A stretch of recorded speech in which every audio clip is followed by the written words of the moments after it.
Hey there, sleep-deprived history enthusiasts tuning in tonight. You're no monarch, no noble warrior, not even someone who'd warrant a passing mention in the gossip columns.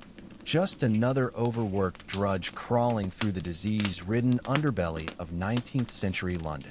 Born in a room where fungus grew faster than children, raised on bread that crumbled like dried mortar, kept alive by water that carried the faint perfume of rotting things. The Thames isn't a river anymore. It's a slow-moving thread, and your own body, faithful companion though it's been, is preparing to turn against you in ways that'll feel downright personal. Before we wade through this mire of sickness and suffering, do me a quick favor. Tell me where you're listening from and what hour it strikes there. I always find it fascinating to see who's joining this grim little gathering from across the globe. If you'd like early peeks at more of these bleak historical tragedies, ad-free audio versions, or just want to toss a coin to your bedraggled storyteller, you'll find the Patreon link waiting below. But for now, settle in, get as comfortable as one can while hearing about cholera, and let's begin properly.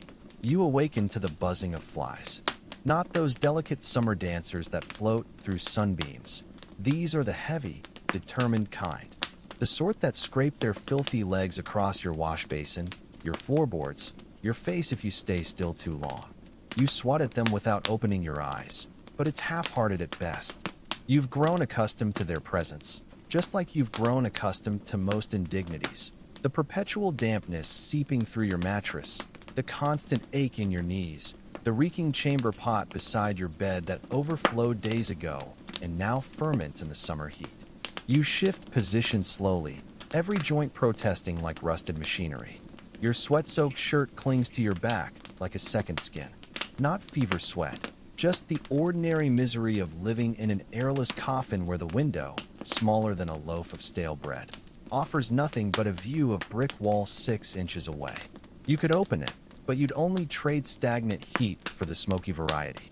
Either way, every breath tastes like chimney soot. Your entire living space wouldn't make a decent horse stall. The walls bubble with water damage, the plaster peeling away like sunburnt skin. You keep meaning to scrub it down, but with what? The rag you'd use for cleaning already serves as your face towel, and neither task gets done properly anymore. There's a patch of mold behind the water basin that started changing color last week. You stopped looking at it. You don't want to know what that means. Your mattress stopped being a proper mattress months ago. Now it's just a depression of sour straw and mildewed wool molded to the shape of your suffering.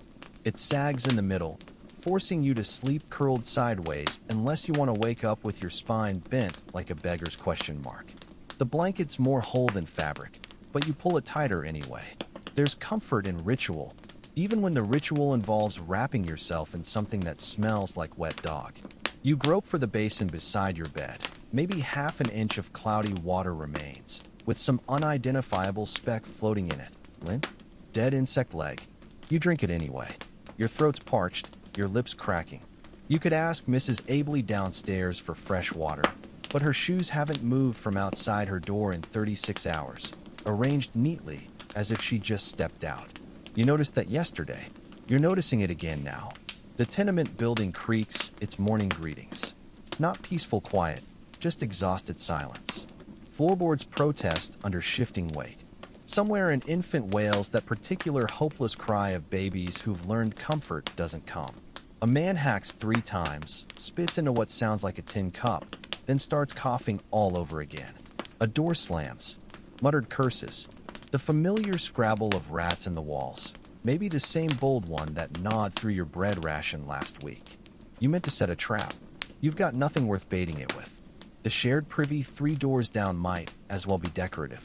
Some tenants use buckets in their rooms and pretend otherwise. The stench punches through the closed door, that special blend of rotten eggs and mildewed rope. The night soil men haven't come in days. Maybe longer. Last time you tried using it, the contents threatened to kiss the rim. You don't bother anymore.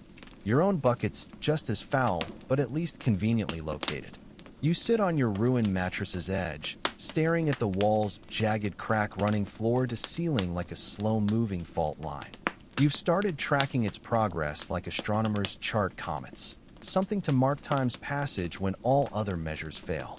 The ceiling sports 4 new stains since winter, yellow-brown splotches with blackened edges like cigar burns on parchment.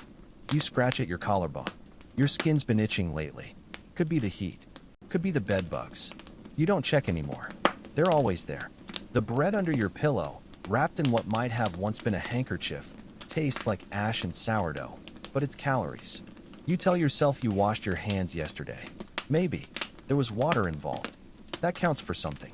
You try not to think about where it came from.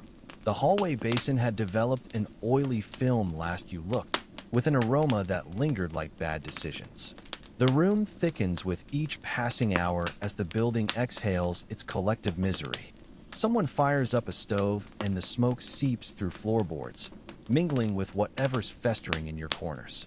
The entire structure groans like an old man's joints. The walls might as well be parchment. You once heard an entire domestic dispute through the left wall, complete with slap, crash, then 2 days of ominous silence before the shouting resumed. That was 3 months ago. Your eyelids grow heavy again. Not from sleep, from something more profound. You're not sick yet, just perpetually exhausted.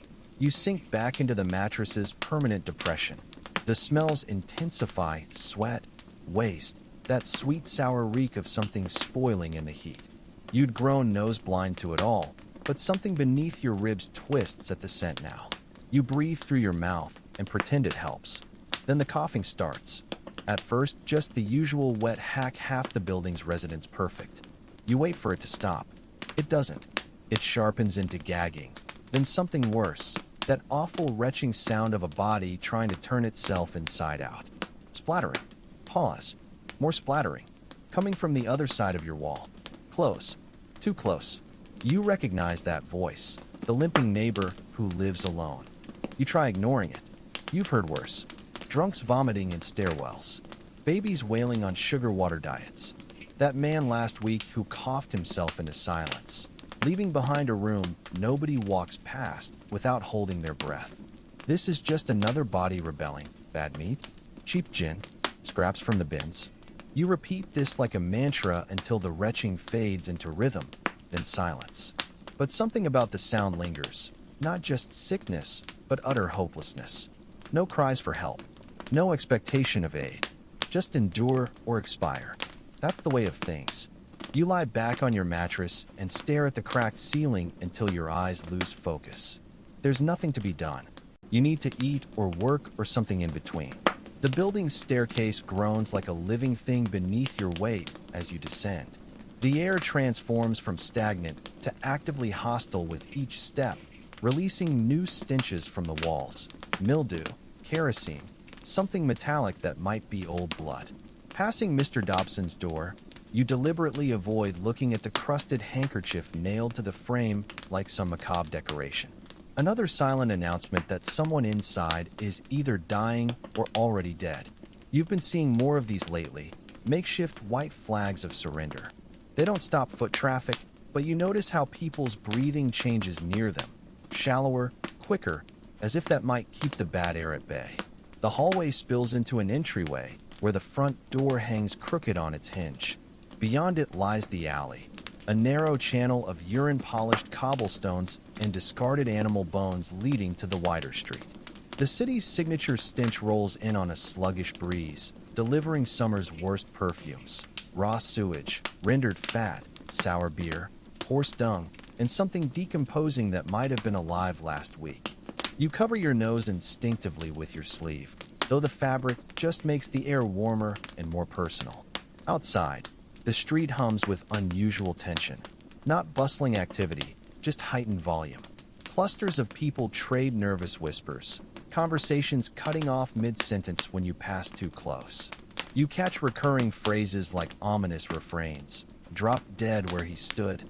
Came out both ends. Blue as a corpse, but still breathing. A cabbage seller on the corner mutters about divine retribution, while 2 street urchins debate whether rats carry the sickness or if it's the devil finally collecting his due. Neither seems to know what it actually is. Nobody does, but everyone agrees something's happening. The very air feels wrong. Heavier than humidity alone can explain. carrying a sickly warmth that clings to your lungs with each breath. You catch the word miasma passing between two gray-faced old men. One swears on his dead wife's soul that it's the river fog that kills, not bad food. The morning mists roll in off the Thames and settle in your lungs like mold on bread, he insists. That's the popular theory anyway. Bad air, bad morals, bad luck. You keep walking. A street preacher on a neighboring stoop screeches about sin and salvation, his voice cracking from overuse. He waves a tattered Bible at a cluster of grubby children playing in the gutter as if their mere existence offends God. He blames cheap gin and back-alley fornication for bringing this plague down upon them. He condemns loose women for tempting men and the poor for tempting divine wrath. Notably, he doesn't mention rats, doesn't mention water. A workman shuffles past carrying a suspiciously human-shaped sack that doesn't move. You don't ask. You don't stare. The sack is all wrong for potatoes, and everyone gives it wide berth. You turn toward the Broad Street pump, the famous one, the supposedly clean one. There's a queue, but it's quieter than expected. People line up with the resigned air of cattle awaiting slaughter. Nobody lingers here. You carry your tin cup, the same one that serves for broth, beer, and everything between. You rinse it perfunctorily with yesterday's water dregs before stepping up when your turn comes. The pump handle feels cool and smooth in your grip, worn shiny by 10,000 desperate hands before yours. It emits a dying man's wheeze when you pull it down. After a heartbeat's pause, a thin stream spurts from the pipe. Clear enough. Not crystalline, but not brown either. No visible floaters today. You fill your cup and glance at the puddle forming around the base, watching it snake toward the gutter drain and whatever darkness waits below. They say this water's safe, that it comes from a deep well, untouched by surface runoff or leaking cesspits. You've heard the counter rumors, too, that it's cursed, contaminated, drawn up from beneath a burial ground. But you've also seen the baker fill his barrels here and the widow across the way with her 6 miraculously healthy children. For now, you raise the cup to your lips and drink. It's not refreshing, nothing is in this place, but it's wet, and that counts. You swallow deliberately, letting the metallic water sit in your throat before forcing it down. It tastes like iron and ashes. Maybe that's your mouth. Maybe it's the pump. Either way, you'll be back tomorrow, unless something stops you first. You wipe your mouth on your sleeve and make room for the next in line. A shoeless boy no older than 10, shivering despite the heat. He doesn't thank you. Nobody does. This isn't a place for manners. It's a place for surviving just long enough to do it all again. Behind you, a woman mentions a girl who dropped dead 2 streets over. Just collapsed right outside the butcher's. No warning. No scream. Just a puddle and silence. Another voice chimes in that she'd drunk from this very pump an hour before. A third laughs bitterly. If we stopped drinking every time someone died, we'd all be dust dry by now. The queue keeps moving. The murmurs continue. Nobody leaves feeling cleaner. You glance back at the dripping spout one last time before turning away. You don't feel different. Not yet. But something about the way your stomach tightens as you walk, just a twitch, just a flutter, makes you wonder. You don't speak of it. You just keep walking. Cup in hand, questionable water in your gut, and behind you, the pump keeps dripping like a faulty clock counting down to something. A day passes. Maybe 2. Time blurs when your life lacks meaningful markers. The sky looks identical through your slit of a window, perpetually jaundiced by coal smoke, like a lantern behind soot-stained glass. The walls haven't moved. The sounds haven't changed. But something inside you has shifted. You wake with a peculiar tightness deep in your gut. Not pain exactly. More like wrongness, as if someone slipped a stone into your abdomen while you slept. It sits low and stubborn and unfamiliar. Hunger usually bites sharp and sudden. This is heavier, warmer. You lie still, waiting for it to pass. It doesn't. Your mouth tastes like pennies and sour milk. You sit up slowly, limbs moving through molasses. The room smells stronger today, though you can't tell if the air's changed or just your perception of it. Blinking does nothing to clear the fuzziness at the edges of your vision. You reach for yesterday's bread ration under your pillow, the same rag-wrapped lump you couldn't finish, and attempt to bite. One chew and your stomach lurches upward in protest. Not hungry, but rejecting.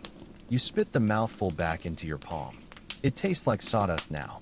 You sit there for a long moment, holding this sad bolus of half-chewed bread, unsure what to do with it. Throwing it out feels sinful. Eating it feels impossible. You deposit it carefully on the floor beside the mattress. Maybe later. Maybe never. You rest your elbows on your knees and let your head hang between your arms. Pressure builds behind your eyes. Not a headache. More like water rising behind a dam. Rubbing your temples helps briefly, then doesn't. The hallway sounds quieter today. No footsteps, no shouting, just the occasional creak of settling wood and the drip-drip of something leaking somewhere. The idea of standing feels ambitious. You're not sure your legs will cooperate. They feel stiff, not sore, just reluctant, as if they're considering going on strike. You press a palm to your stomach. It's warm, too warm. Your fingertips leave sweaty streaks when you pull them away. You shift your weight forward and feel it, a liquid gurgle deep in your belly. Not the usual empty rumble, but something alien, like a creature stirring in dark water. It doesn't hurt yet, but it feels significant, like something gathering, coiling. You tell yourself it's nothing. Maybe yesterday's questionable cabbage. Maybe the not quite clear water. Maybe just nerves. Everyone's been jumpy lately.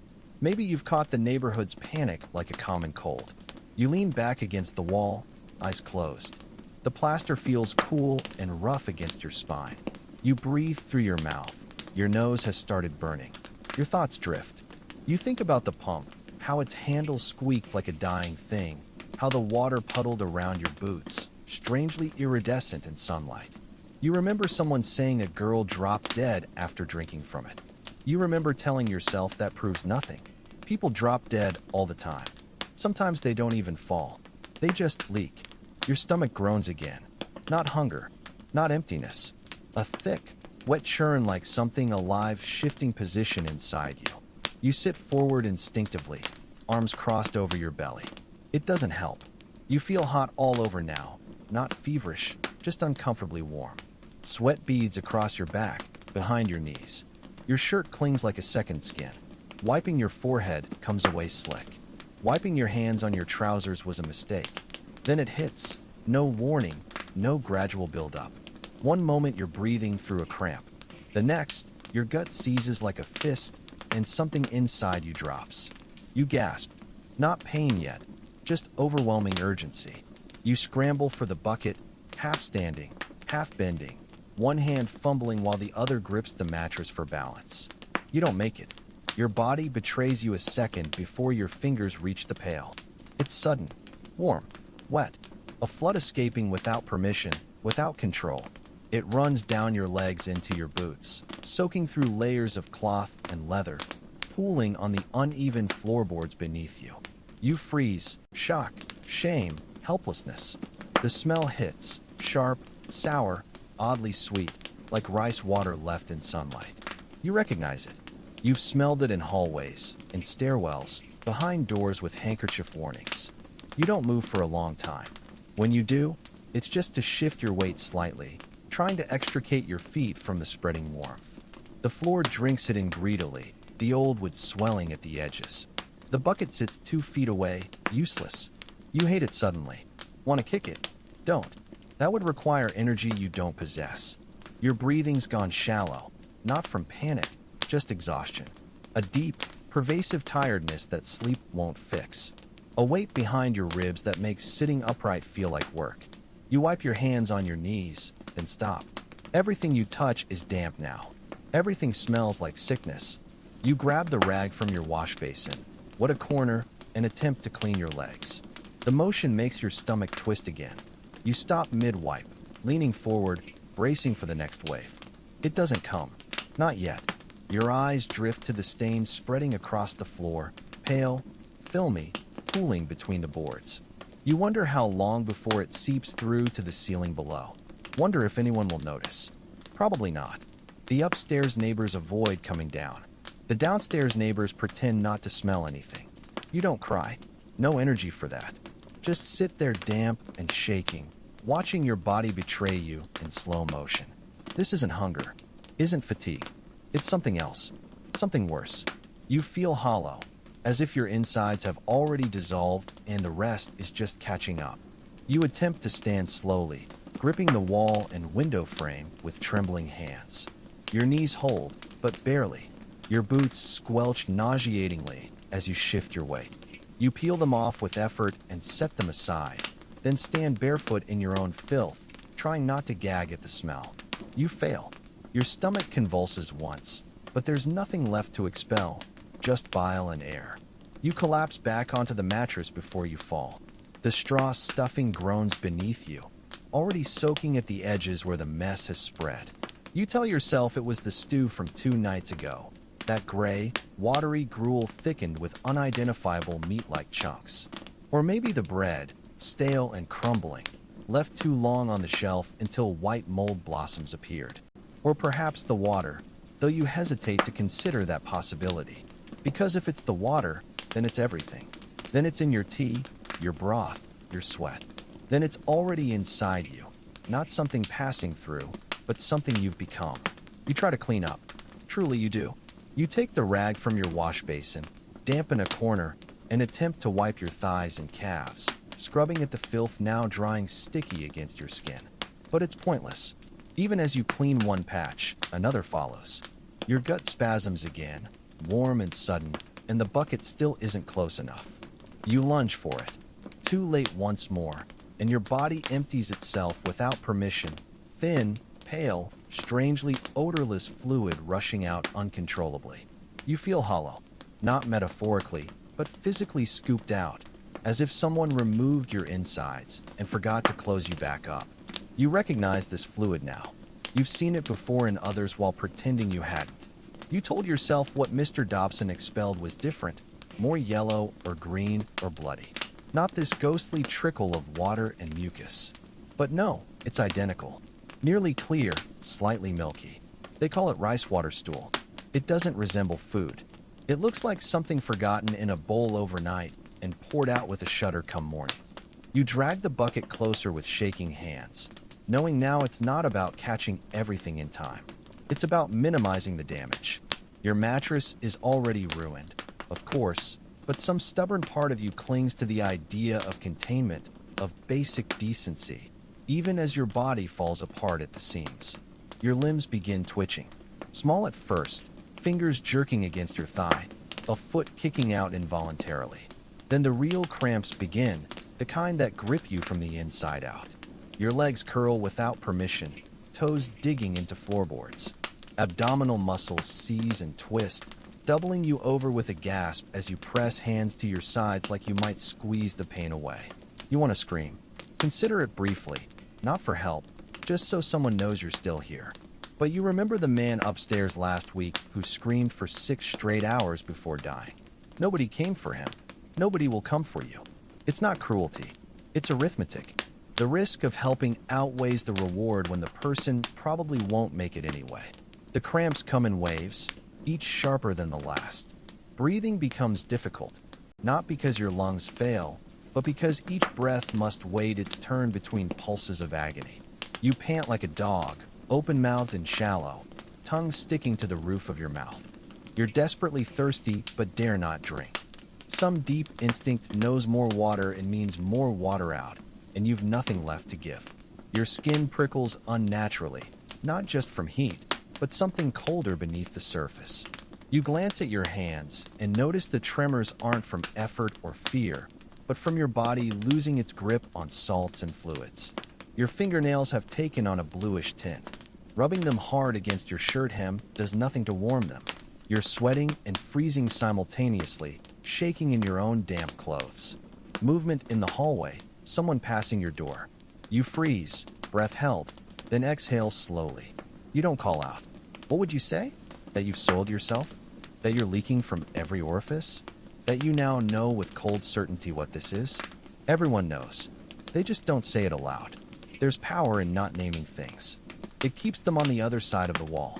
You try rising again. Make it halfway. Your knees buckle, and you collapse sideways onto the mattress.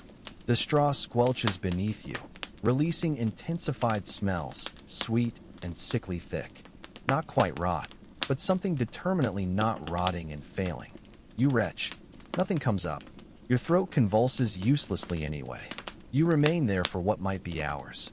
Time's impossible to track when your world has narrowed to cycles of tension, release, and breathless recovery. No rest between waves anymore. Just the dawning awareness that you're unraveling slowly, wetly, layer by layer. Your legs twitch again. Back muscles cramp so violently your whole body contorts. And for a terrifying moment, you think you might black out. You don't. You remain conscious for every excruciating second, which somehow feels crueler. You'd hoped your mind might mercifully check out by now. Instead, it watches dispassionately. At some point, you realize you're crying. Not dramatically, not even visibly. Just slow tears tracking through the grime on your face into the filth below. You didn't know you had liquid left to spare. You want to wipe them away, but your hands won't obey. They've frozen into claws gripping the mattress. Your arms tremble from the effort of holding your own weight. You lie there half-curled, pinned by pain, mouth slightly open to draw what air you can without breathing too deeply of the room. You think of your neighbor, the one who died last week.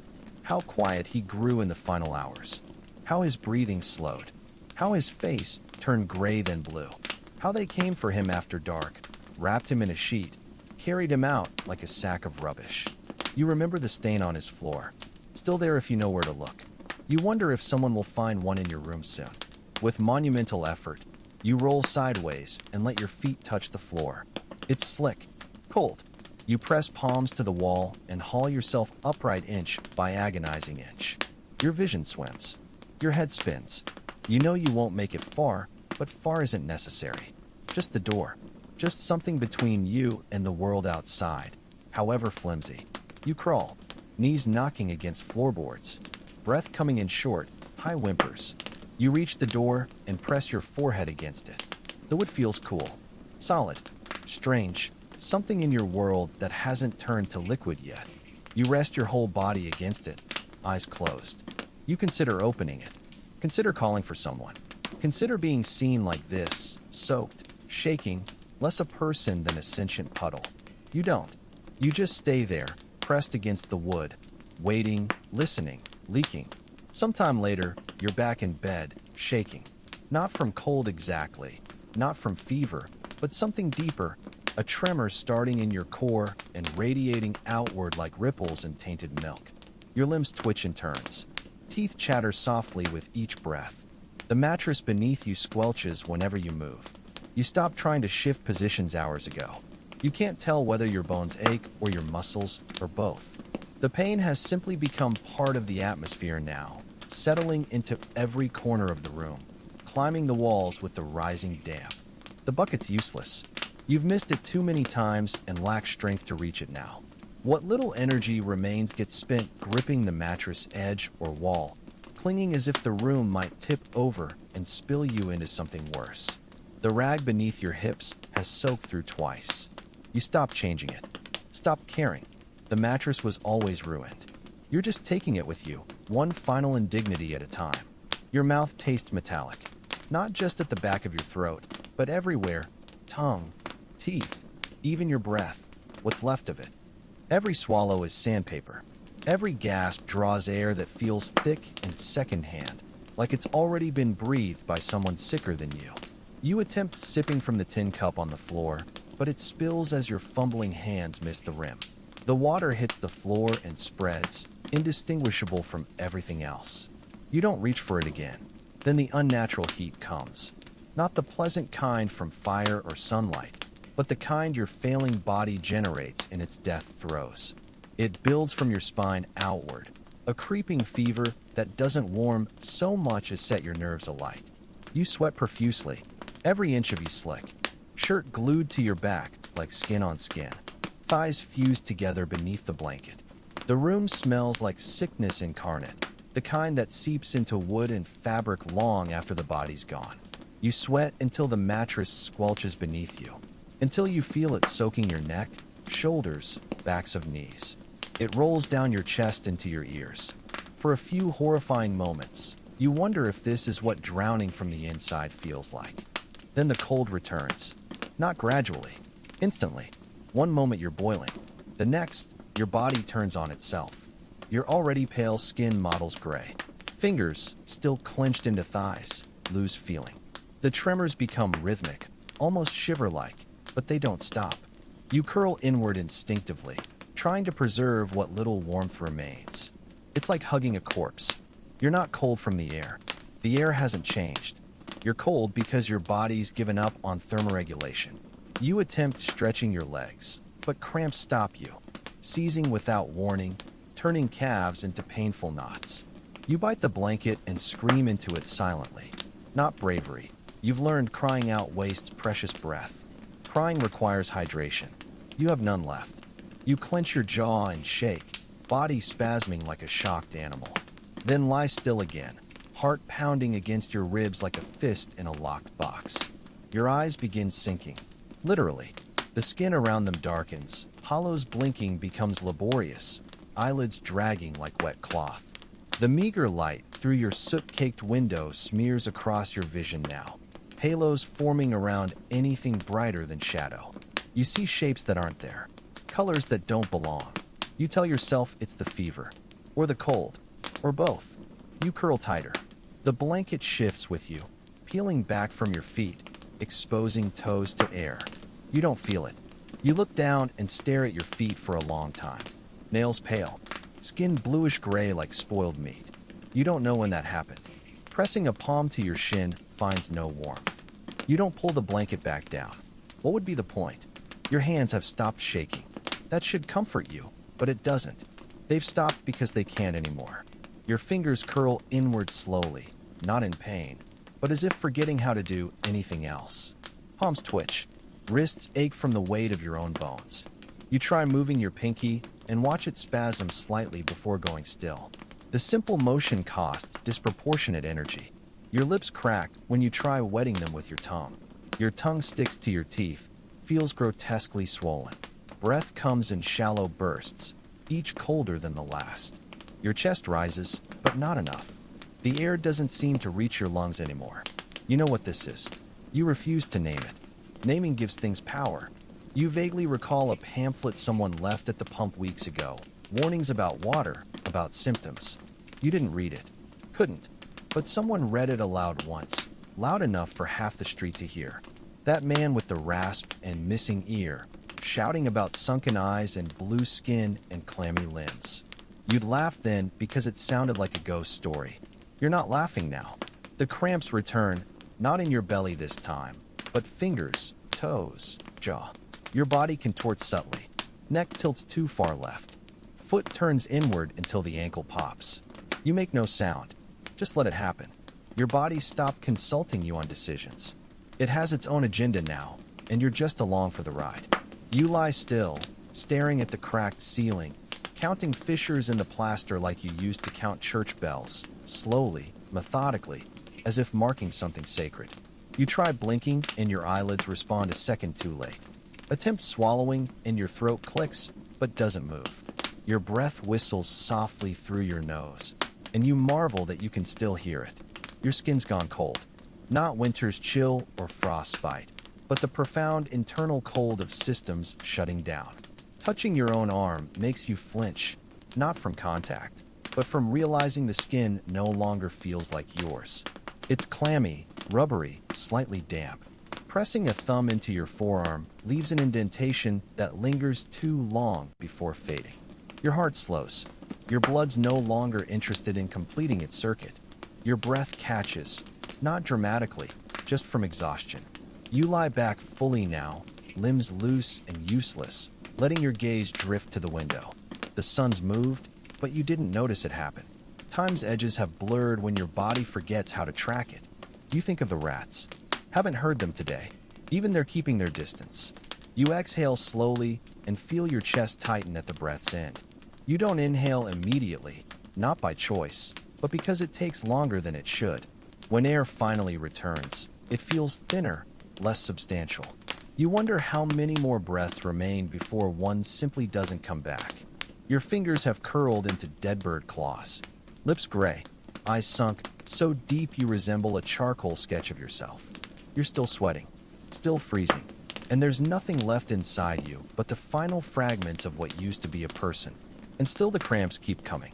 A knock comes, just one sharp rap against wood, barely louder than the creak of settling floorboards. You don't respond. Can't respond. Your tongue feels glued to the roof of your mouth, your arms leaden at your sides. You lie motionless in your fouled sheets, too cold to sweat and too exhausted to tremble. Perhaps they'll go away, you think. But they don't. After a weighted pause, the door groans open and someone steps inside. No greeting, no request for permission, just the shuffle of cautious feet and a muffled sound that could be pity or disgust. You can't tell which and don't turn to look. Fabric rustles, perhaps a satchel opening, followed by the scrape of a basin being set on the floor. You hear breathing, not labored, but measured. Not kind either. Professional, detached, someone performing a duty. From the dry, smoke-roughened voice, you gather it's a woman, older perhaps, or simply hardened by experience. She mutters something under her breath and moves closer. Suddenly, a draft hits your legs as the blanket is peeled back. Cold air assaults your bare skin and you flinch, or try to. Your muscles contract weakly, barely twitching. Still warm. She remarks, not to you, just aloud. That's something.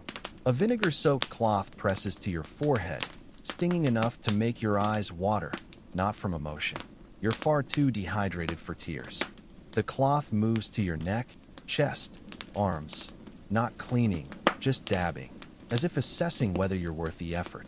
She calls over her shoulder to someone at the door. Bucket. Footsteps retreat and return. She crouches beside the bed and produces a brown glass bottle. You recognize the acrid scent before seeing it. Mustard. Sharp, almost chemical. The smell alone makes your stomach heave. She rubs it between her fingers, slathers it on a cloth, and presses it to your chest with brutal efficiency. It burns. Not warmth. Not discomfort. Actual fire. Your skin ignites beneath it as though being flayed alive. You try jerking away, but your body won't obey. A pathetic moan escapes, soft, barely audible, and she tsks like scolding a fussy child during Sunday sermon. Better than rotting, she says, pressing harder. The cloth stays for what feels like hours before being removed. Your skin tingles in its absence. Raw, pink, sticky. She moves to your side, rummaging in her bag again, and produces a small tin cup. A white, chalky powder gets spooned in, mixed with a splash of water. The smell alone turns your stomach. She doesn't ask if you want it, just pinches your nose shut and tips the cup to your lips. You choke on the first swallow, thick as wet plaster, bitter enough to scrape your throat. It doesn't go down clean, coating everything it touches. You cough, spilling some down your chin. She wipes it away with her thumb and tries again. This time you don't resist, not from trust, but from sheer exhaustion.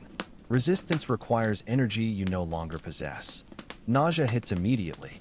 The chalky concoction settles in your stomach like sludge. You're already cramping again, and this added weight sends your gut into open revolt. You fight the urge to vomit, barely. Something rises in your throat, but stays put. She doesn't notice or care. You close your eyes, hoping the ordeal's over. It's not. Metal scrapes against metal. You crack your eyelids to see a small blade, a razor, old and none too clean, held casually in her palm like a butter knife. You want to ask what she's doing. Want to pull your arm away, but your limbs might as well be dead wood. Just cold meat pretending at animation. She ties a cloth strip above your elbow, slaps the skin below until veins rise. You watch in dull horror as she presses the blade to your inner arm and slices. Not deep, but enough. Blood wells dark and watery, not healthy red, nearly clear in places. She catches it in the basin and frowns. Thin, she mutters. Very thin. You don't look away. Strangely, this hurts less than the mustard. Perhaps because it's quiet.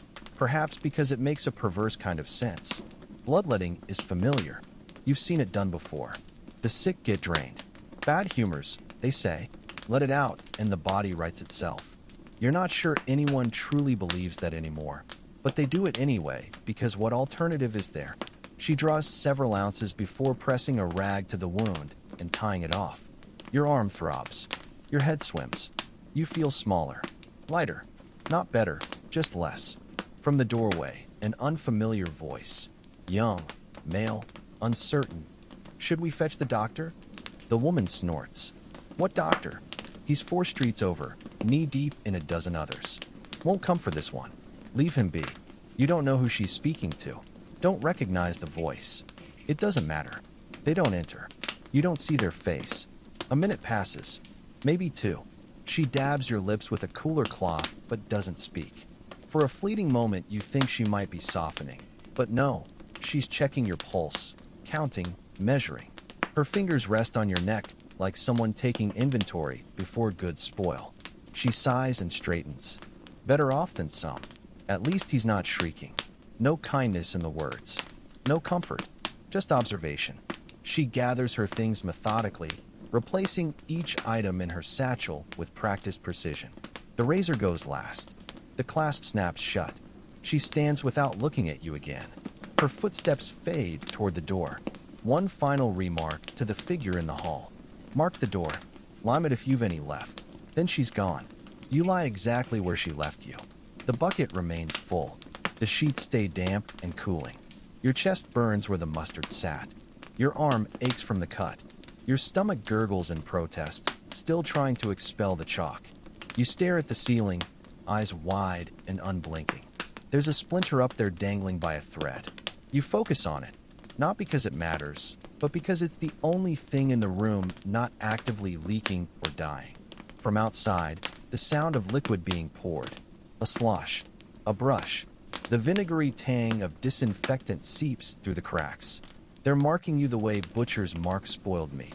Then silence. You're alone again in soiled linens. You wake to a voice.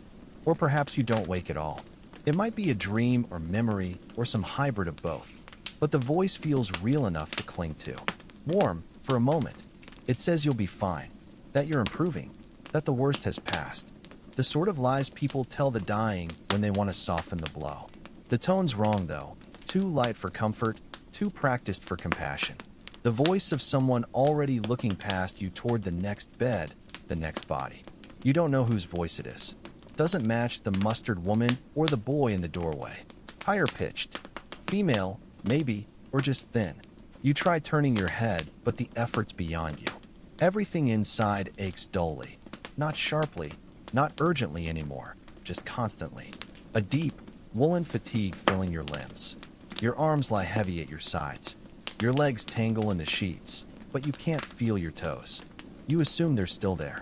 You want to speak, to make any sound, but your throat's sealed shut. Mouth too dry for words. Tongue wrapped in linen. You haven't drunk anything since the chalk water, and even that's only made things worse. The dehydration's everywhere now, not just your mouth, but your muscles. Skin gone tight. Eyes sunk, so deep they hurt to blink. You're shrinking, being sucked inward by failing systems. The voice continues, chirping about fresh air and bed rest and answered prayers. Then it's gone, and the room collapses back into itself. You lie still, staring at the same ceiling patch you've watched for hours or days. Time's lost meaning. The splinter hasn't moved. One of the few things that hasn't. The mattress beneath you has reshaped entirely, sagging worse than before. The straws shifted to form ridges beneath your hips and shoulders. You think a spring's rusted through. Something cold and metallic presses into your spine. You haven't eaten in 3 days. Maybe more. The bread under your bed could break teeth now. You know because you tried. It tasted like ash and mold and something faintly sweet, like overripe fruit. You spat it out. Even the rats ignore it. You haven't urinated in at least 2 days. Your bladder quit before your bowels did. What little moisture remains leaks from your pores in sticky beads that dry before rolling off. The room's smell has changed. Heavier now. Less sour, more stagnant. The air feels thick, as if even the stench is too tired to circulate. There's the obvious fecal odor, of course, days of it, layered and warm, rising from sheets and floor and bucket like a fog. But beneath that, something sharper lingers. Not quite decay, but something metallic and meaty and unavoidably wrong. You don't notice it all at once. It builds around you gradually until it's simply part of the furniture. You can't tell if it's coming from your body or the room. Probably both. Occasionally, someone passes your door. Footsteps on the landing. Soft, hesitant, almost reverent. They move quickly. No one lingers. The building's residents know what's behind your door, even if they won't say it aloud. A few days ago, people still knocked. Someone brought half a biscuit. Another left broth just inside the threshold. But those gestures have stopped. The hallway belongs to other survivors now, and they've accepted you won't be among them. No one changes your linens. No one wipes your brow or empties the bucket. You're marked now. Not officially, perhaps. No painted X, no cloth nailed to the doorframe. But word spreads fast in places like this, faster still in times like these. They don't need germ theory to know entering your room is a bad idea. It's not science. It's instinct. Animals avoid carrion for a reason. You try calling out once. Gather what little air you can and push it through your throat. The sound isn't a word. Isn't even really a sound. Just shaped breath. You don't try again. The effort leaves you dizzy, lungs burning in protest. You turn your head sideways, the motion sluggish, neck muscles straining like wet rope, and stare at the bucket beside your bed. Full. The last time you crawled far enough to reach it, you left behind a trail of liquid waste that barely made it inside. Now, days later, the water's surface shimmers with an oily film. Tiny bubbles cluster at the rim. A fly floats belly up in the center. A bloated speck of punctuation. You can't remember when you last emptied it. Can't remember when you last stood. You consider dragging yourself up just far enough to tip it out the window, but the thought fades before you can picture the motions. The window's not far, but it might as well be another country. Your world has shrunk to the 4 feet around your body, and even that feels ambitious. You close your eyes and imagine fresh air. Green grass. Sunlight. You feel none of it. The rasp in your breath has deepened. You hear it constantly now. A dry whistle like wine through a cracked door. Each inhalation catches high in your chest. Takes longer to escape than it should. You're not gasping. You're too weak for that. But the sound of your own breathing drowns out your thoughts. You wonder if that's a mercy. Your ribs show stark through your shirt. Not just at the threadbare edges, but unmistakably now, like charcoal lines drawn across your torso. Your arms are bone and shadow. Your hip juts at an unnatural angle, but you're too far gone to adjust it. Your body stopped trying to hold itself together. It's surrendering piece by piece. Someone passes your door again. They don't pause. Don't knock. You think they stepped softer this time. Not from care, but habit, like people walking through a graveyard unsure where the bodies lie. Your legs have gone numb. Not cold. Not tingling. Just absent. You know they're still there. You can see them vaguely under the blanket. Feel their weight hasn't changed. But there's no sensation left. No pressure or pain. You might as well be floating. You attempt to wiggle one ankle, just to prove you still can. It doesn't move. You tell yourself it's temporary, a cramp, perhaps something passing. But you don't believe that anymore. Your eyes won't track properly. The window, that narrow sliver of outside, has blurred into a pale smear at your vision's edge. You know the sun's moved because the wall shadows changed shape, but when you try to follow it, your gaze won't hold. Your eyelids droop involuntarily. When you lift them again, everything feels slightly out of sequence, light both too bright and too dim simultaneously, pulsing faintly like a candle seen through oil. You're not in pain anymore, not the way you were. The cramps have eased. The burning's dulled. Your stomach stopped trying to twist itself inside out. But that's not relief. That's surrender. Your body's simply decided it's done. Whatever war was being fought inside you has reached its inevitable stalemate, and now everything's just winding down. Your chest rises and falls out of habit. Your fingers twitch occasionally. Your mouth opens sometimes, just enough to let a breath slip through. But you're not doing any of it intentionally anymore. The machine's still running, but the operator's gone. Your skin feels wrong, tight in places, loose in others, damp where it shouldn't be, dry where it matters. A sticky sheen clings to your chest and neck, remnants of sweat that never properly cooled. Your thighs are raw from days of acidic leakage. The insides of your arms have started to blister. You can smell yourself now, a chemical odor like spoiled milk and vinegar left in sunlight. It's no longer just illness. It's the scent of your body giving up on holding itself together. Your lips are cracked and curled inward, paper dry. You lick them instinctively, but there's no moisture left in your mouth. Your tongue's swollen. Your throat feels like gravel. You haven't swallowed in hours. Maybe longer. There's nothing to swallow. No spit. No water. No food. Just the slow, desperate rasp of air moving through a narrowing passage. You hear it every time you exhale, a wet flutter like cloth tearing. You don't know what's failing. You just know something is. Your thoughts have thickened. Not gone. Not yet. But dulled. Fogged. Like thinking through layers of wool. Simple things require effort now. Names, places, words. You remember your mother's hands, but not her voice. Recall the color of your old boots, but not where they ended up. You think of the Broad Street pump and almost laugh. It's almost funny that something so small could kill so many. Then the thought drifts away, unfinished, and you're left staring at the ceiling again. Eyes open, mouth slack. You hear a broom outside your door. The rhythmic scrape of straw bristles on floorboards. Someone sweeping the hallway. They don't stop near your door. They don't knock. Just the quiet shuffle of someone trying not to notice the smell. You want to hate them, but you can't muster the energy. They're not being cruel. They're being practical. The living tend to floors. The dying tend to themselves. Your hands have curled further inward. Fingers that once clutched sheets, blankets, buckets now lie limp. Their shape frozen, knuckles swollen and red, skin stretched tight over bone. Your arms rest at your sides, palms up, the way corpses get arranged for the parish collectors. You notice this and try to turn one hand over, just to change the pose. You can't. Even that small defiance is beyond you now. Your breath stutters. Not once. Repeatedly. Each inhale a gamble. Each exhale a slow negotiation. You breathe high in your chest now, barely moving your ribs. It's quieter this way. Easier. But shallower too. You hear the whistle with every breath. Sometimes there's a catch and you pause. Not by choice, but because your body forgets what comes next. A second passes. 2. Then air floods back in, but it's not victory. Just postponement. Your stomach has collapsed inward. The skin clings to your ribs, puckered and discolored. Your belly, once distended from gas and cramping, now lies flat and sunken. It doesn't growl anymore. Doesn't move. Just exists, still and shrunken like the rest of you. You imagine what you must look like from above. Not like yourself. Not even human. Just a tangle of twisted limbs and hollowed flesh. Something misshapen by decay.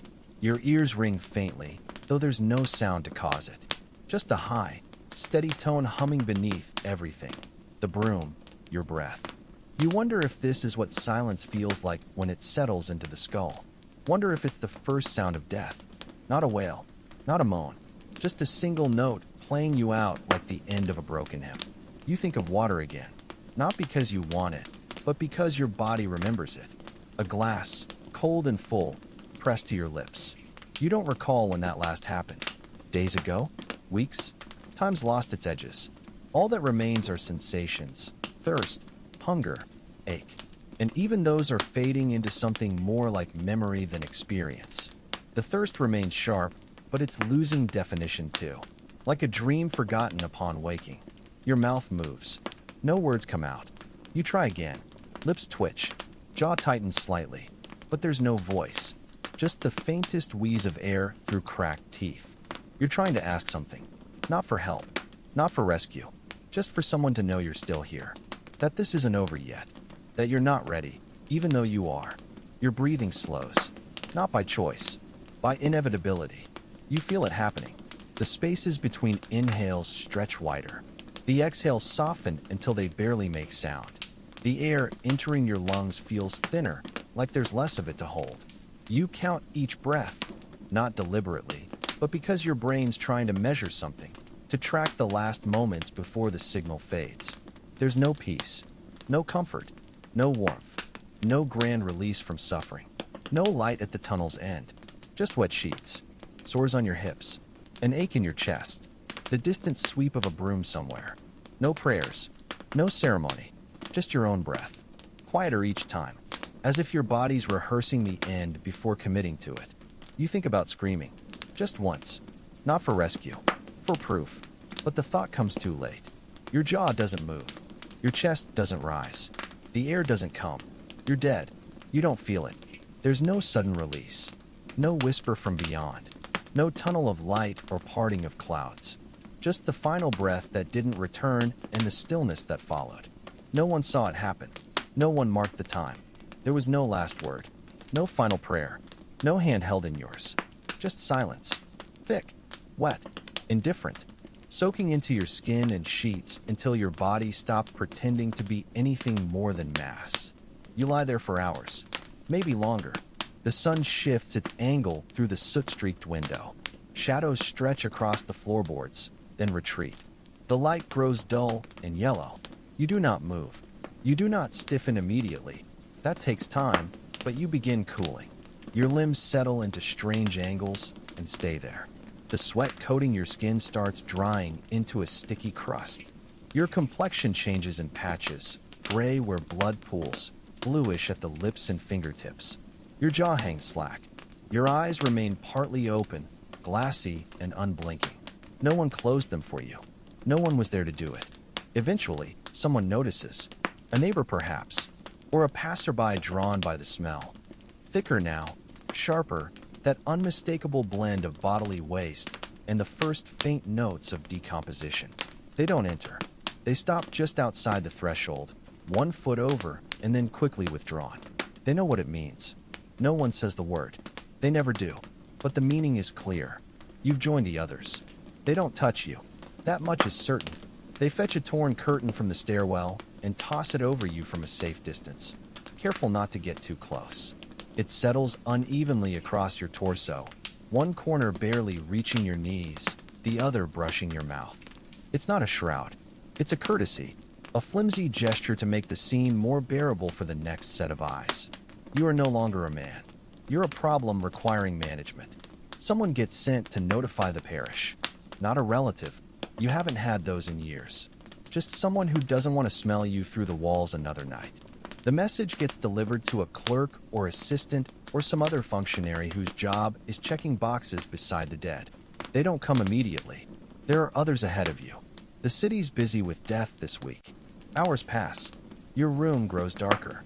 The window admits less light now, just dull streaks of gold slanting across the filth. Dust motes dance in the fading beams. The flies return.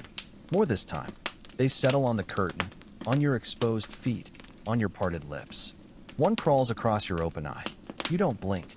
You don't flinch. You're no longer something that reacts. You're something that collects things. At some point, a child peeks through the door. You don't see it. Don't hear the gasp or the quick retreat of small feet. But it happens. You'll be whispered about for a few days. Another name added to the "did you hear" lists. They say it was quick. Someone will lie. The interest won't last. No one celebrates deaths like yours. They're too familiar, too expected, too much like their own futures. When the cart finally arrives, it comes without ceremony. 2 men in stained coats and cloth masks knock once, not out of politeness, but to announce they've come for what's theirs. They don't introduce themselves. Don't speak to anyone if they can help it. They know the work, know how the street sees them. Not as rescuers, as reminders. They carry a stretcher between them, sagging in the middle, darkened by old stains. One steps inside while the other waits. The room's smaller than they expected, but that doesn't slow them. They don't flinch at the smell or the stains or the fluids seeping from your lower half. You're not even their third today. He lifts the curtain carefully, more for his own sake than yours, and takes a long look at what remains. You're lighter than you were. Bones sharp beneath slack skin. Body twisted slightly from your last failed attempt to move. He doesn't use your name. Doesn't know it. He rolls you onto the stretcher with a grunt and practiced motions. One arm under your shoulders, the other under your knees. Your limbs flop loosely. One arm dangles until he tucks it back in. The sheet slides off your face. He doesn't replace it. No point. No one's watching. And even if they were, there's no dignity left to preserve. Out in the hall, the second man shifts his stance and glances toward the stairs. He doesn't want to be here longer than necessary. They move quickly with the coordination of men, used to carrying bodies in buildings with tight corners and narrow stairwells. You bump against the door frame once on the way out. Your heel clips a step. No one apologizes. The tenants pretend not to watch. Doors stay closed. Curtains flutter only when backs are turned. The buildings learn how to look away without seeming to. The dead get carried out through back exits or side stairwells when possible. But in places like this, options are limited. You're taken out the front, rolled past muddy boots and hands that pull back just enough to pretend they weren't waiting. The cart waits by the stoop. 2 wheels, a plank bed, 2 canvas-wrapped shapes already aboard. They slide you in between them, tucking you close so you won't shift during transport. You don't take up much room. What's left of you barely fills the space. No name gets written down. Not in ink. Not on paper. Maybe someone mutters one. Maybe they guess. Maybe they don't bother. There are too many. The names start repeating after a while. The cart creaks as it moves down the street, pulled by a thin horse with a milky eye and uneven gait. The wheels wobble slightly in their tracks. One man walks alongside. The other rides up front. No one follows. No bell tolls. No priest walks behind with incense. You're not placed in a coffin. There's no wood to spare. No nails. No velvet lining. You're not buried in a plot with your name carved in stone. There's no mourning veil. No weeping widow. No procession. Just a shallow trench behind the poorhouse walls. Or a lime pit on the parish grounds. Or wherever they've found to hide the mounting dead. The stretcher tips. You roll out. Your body hits the ground with a soft thud. Not loud, not dramatic, just final. You land against another. The two of you folding together like discarded laundry. No one flinches. No one hesitates. You're covered quickly, without ceremony. A handful of lime. A layer of earth. Then the next one gets brought forward. Your room gets scrubbed with vinegar. Not well. Just enough to say it was done. Someone, a neighbor perhaps, or one of the building's older tenants who's inherited the job of pretending to care, comes in with a bucket and rag. They wring the cloth out onto the floor. They don't look directly at the bed. Don't comment on the smell. They keep the window open, even though the air outside is just as thick and just as foul. It helps them believe the room's being cleansed. They don't remove the mattress. It's too heavy. No one wants to touch it. Instead, they strip the top sheet and roll it in on itself, hiding the worst stains. The blanket gets taken away, burned or resold. No one knows for sure. The bucket, still half full with your final days, gets emptied out the window. It splashes on the stones below and joins the rest of the runoff, indistinguishable from the waste of the living. The rag gets dragged across the walls once, maybe twice. Special attention paid to the handprint smudged near the doorframe and the patch where your head rested for so long. But the stain behind the basin remains. No amount of vinegar reaches that far. No one speaks during the cleaning. No one says your name. A few glances get exchanged in the hallway as the cloth is wrung out and the pail refilled, but they're the kind of looks people use when trying not to remember. You've become part of the building now, absorbed into its wood and stone, its smells and silences. The floorboards that held your weight now creak slightly differently underfoot, but no one mentions that either. The woman downstairs, she might have been the one who first noticed your absence, mutters something about sanctifying the space. She brings up a candle, one of the cheap ones from the chapel with the waxy Virgin Mary on the label, and sets it on the windowsill. It's too short to last more than an hour. The flame flickers, dances in the smoke-heavy air, then gutters out with a soft pop. She takes the stub back with her. The sill's left with a wax ring and a blackened smear. Later that evening, someone mentions your room to the landlord. Not as a matter of grief, as a matter of rent. It was paid through the week, maybe, or maybe not. Either way, there's no sense leaving it empty. The landlord shrugs, says something about demand, says it'll be relet by morning. No hesitation, no disgust, just business. That night, no one walks past your old room. The hallway's quiet. A child cries from somewhere below, the sound bouncing off the stone stairwell like a stray echo looking for a home. Upstairs, a door slams. Someone coughs, long and rattling, but it fades after a few minutes. You are not remembered. You are not missed. You are avoided. The next morning, a boy arrives with a bundle under his arm. He's young, maybe 10, maybe 12. It's hard to tell. His face is thin in a way that makes age difficult to judge. He wears a cap too big for his head and boots stuffed with paper. His coat has 3 mismatched buttons, one sleeve longer than the other. The bundle contains all his worldly goods: a folded blanket, a chipped bowl, a spare shirt with a collar gone soft at the edges. He's shown to the room by the same woman who cleaned it. She doesn't say much, just gestures to the bed and tells him not to mind the smell. Better than the street, she says. And the window opens. That's something. The boy nods because that's what boys do when given anything, even when it's nothing much. He sets his bundle in the corner and doesn't examine the mattress too closely. He doesn't ask what happened to the last tenant. No one tells him. Maybe he guesses. Maybe he doesn't. The building teaches silence quickly. He learns his first lesson well. He doesn't light a candle, doesn't cry, just sits on the bed's edge with his hands in his lap, waiting for night to fall. No one brings him food. No one checks in.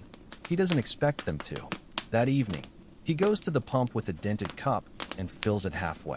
The water looks clear enough. He drinks it fast, standing in the same spot where you stood not long ago. The iron handle squeaks the same way. The puddle at the base ripples outward, catching the light like spilled oil. A woman walks past with a child on her hip and doesn't stop. A man leans against the butcher's wall, coughing into his fist. The boy returns before dark. He kicks off his boots, folds his coat into a pillow, and curls up on the mattress you soiled and died on. He doesn't know that. Or maybe he does. Doesn't seem to care. He sleeps quickly, without prayer, without hesitation. No fear, no superstition, just exhaustion. By morning, the building's adjusted. The room doesn't smell quite as strongly. The flies have moved on. The vinegar's dried into sour streaks across the floor. Your name's vanished from conversation. If it's spoken at all, it's in whispers behind closed doors or as part of a list. Another neighbor gone. Another mouth not needing feeding. One less body in the workhouse line. One more room to fill. Outside, the street carries on. The butcher sells his scraps. The baker swats flies from his display. The preacher stands at his corner with arms raised, warning anyone who'll listen that judgment's coming, that the sickness is punishment, that only the righteous will be spared. No one argues. No one agrees. He just talks. At the pump, the line forms again. New faces and old. Cupped hands and chipped jugs. Boots soaking in puddles that never dry. The talk's quieter now. More fearful. Another man collapsed by the chapel steps. A girl convulsed behind the fishmonger's stall. The stories don't change. Only the names do. The boy hears them all and doesn't say a word. By day's end, he'll have walked the same halls you did, used the same bucket, leaned against the same patch of wall near the privy, coughing quietly into his sleeve. He'll drink again from the Broad Street pump. He'll sleep again on the same mattress. He'll curl into the same depression you left behind in the straw and damp, his body fitting naturally into the space carved by your final days. And so the room begins again. Rent comes due. Life continues. The street washes itself, but never quite clean. Somewhere far from your tenement, a man studies the dead. Not like a priest or gravedigger. Not with incense or shovels or prayers. With pen and ink and silence. His name's Snow. He wears a coat too fine for your street and shoes too polished for the gutters you used to cross. His hands are clean. His breath doesn't stink of gin or chalky water. He has a quiet voice and a steady gaze and a mind that refuses to let things lie. He walks neighborhoods with a notebook under his arm, visiting houses where people have recently died. He doesn't flinch at the smells, doesn't recoil when told there's nothing to see. He asks questions, not about sin or miasma or whether the deceased drank or danced or prayed hard enough, but about habits, about food, about water, always about water. Did they drink from the Broad Street pump? How often? When? Some answer. Others don't. But the answers he gets begin forming a pattern. He marks each death with a black dot on a map. 1 dot per body, 1 dot per street, 1 dot per grave. The dots start clustering like flies around a single point, spreading outward like a stain. He traces the lines again and again. Always at the center, that pump. The same one you drank from. The one the boy drinks from now. The one they said was clean. Others scoff. Of course they do. He's not the only man with theories. Just the only one suggesting the cause might not be the air. That it isn't sin or stench or God's judgment on the poor. That it's something simple. Tasteless. Clear. Water. It sounds absurd to them. The miasma theories ruled sick rooms for decades. No one wants to believe the thing meant to heal could also kill. They laugh at his map, dismiss his evidence, call him a crank. But the dots keep coming. Day after day, new names vanish from the ledger. New bodies get carted away. The circles darken. The cluster tightens. The stench doesn't move, but the disease does. Always following the same invisible lines. Lines that flow beneath cobblestones, under markets and kitchens and tenements, through cracked lead pipes and rotting wooden mains. Snow follows them alone. He doesn't shout, doesn't beg, just walks and marks and waits. Back on your street, the pump remains in use. It's still considered the best in the area. People come from other blocks to fill their jugs with its cold, iron-tinged water. They swear it helps digestion, clears the lungs, tastes smoother than what they get at home. No one mentions the sick anymore. Not directly. The bodies are fewer now, or better hidden. The rooms get cleaned faster. The tenants replaced quicker. The sound of retching through a wall is no longer a death sentence. Just background noise. The boy in your old room keeps drinking from that pump. He doesn't know about the map, has never heard of Jon Snow, has never held a pen long enough to mark anything. He knows only what his neighbors know. That the water's cold. That the line's shorter now. That someone said it was safe. That's enough. It always is. Eventually, the map makes it to the right hands. Or the wrong ones, depending on your view. A councilman, pressed by too many deaths and too few explanations, agrees to act. Not because he's convinced. Because he's tired. Because the city groans under corpses and complaints, and he needs to be seen doing something. Even if it's nothing. So they send a man with a wrench and pliers. No announcement. No crowd. Just a few turns of metal on rusted bolts. The handle's unscrewed. Lifted. Removed. The pump remains, but its function's gone. The spout's dry. The water line severed. The flow cut off. The crowd that once gathered there disperses without argument. They mutter. They adjust. They move to the next nearest pump. Or the one after that. The death's slow. Not everywhere. Not all at once. But noticeably. Markedly. The black dots on Snow's map begin spacing out again. They lose their fevered concentration. The stain fades. He writes papers. Speaks to learned men. Says the cause is in the water. Says it aloud in rooms full of people who still don't want to believe him. But fewer die, and the survivors start listening. Not all of them, but enough. None of it matters to you. By the time the pump handle gets removed, you've been dead for days. Your room's been scrubbed and relet. Your body's sunk into a mass grave or dissolved in a lime pit. Your name, if it was ever recorded, has long since been smudged or forgotten. You didn't live to see the change. Didn't get to say you told them so. Never even heard the theory. Your neighbors don't celebrate the pump's closure. They barely acknowledge it. Just one less option in a city of bad options.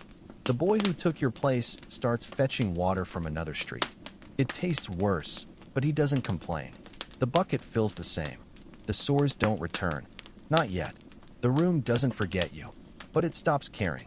The stain beneath the basin remains, fainter now, half hidden by the boy's bundle and battered boots. No one scrubs it anymore. No one points. When sunlight hits the far wall, just right, a faint outline of your shape can still be seen in the dust. Head, shoulders, legs curled. But that fades with time too. The smell lingers longest. Vinegar and sweat and sickness soak deep into the boards. But even that loses its edge. The wind off the river carries something new these days. Something less sweet. More metallic. It doesn't improve things. Just changes them. And Snow? He keeps working. Keeps walking. Marks more maps. Traces more outbreaks. Writes longer papers with longer titles. Some listen. Some pretend to. Eventually, they'll put up a plaque with his name near the pump that's no longer a pump, commemorating the man who proved the truth. It'll be shiny, well-intentioned, ignored by most who pass it. And none of the names on his map will be listed there. Not yours. Not the boys. Not the hundreds of others reduced to dots on a page. The handle's gone. The deaths have slowed. The map did its job. But you already did yours. And your street? It still smells the same.